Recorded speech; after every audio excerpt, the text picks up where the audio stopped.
Исплашен за својот живот, Милован Матовик, кој со години се бори со хронична болест на белите дробови и алергии, реши јавно да ги сподели маките, но и да им постави неколку прашања на одговорните. Кој ќе сноси одговорност за хронично болните доколку на работното место се заразат со COVID-19 и ја изгубат битката со болеста? Нека кажат кој е одговорен.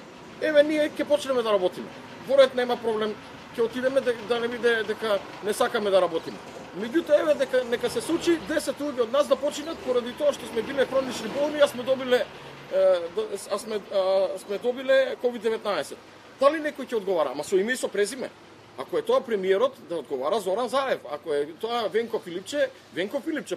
Матовик, кој работи како административец во општина Кисела Вода, е загрижен и за условите на неговото работно место. Поголемиот број на канцеларии се помали канцеларии каде што дистанцата е невозможна едноставно да се држи 2 метри помеѓу колегите, да не збориме ако ви дојде и странка. Значи, нема услови. Па невозможно е во канцеларии каде што се 60 години стари да се носи маска, мислам, ни здрав, не може да издржи 8 сати да вдишува таму, а не болен човек. Дополнително вели тој, проблем се и блокираните болници, бидејќи дел од нив се ковид центри, па тешко е да се стигне до специјалист, а некогаш тоа значи живот за пациентите. Според моите сознанија вчера што ги имав, значи цел септември е попълнет.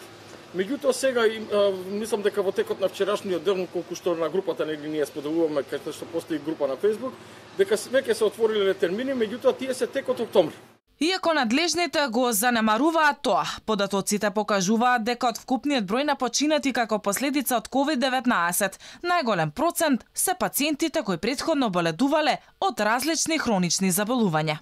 Според најновата владина одлука, од 23 септември на работа се враќаат хронично болните, самоохраните родители и мајките кои се на продолжено породилно отсуство. Мајките утре излегуваат на протест.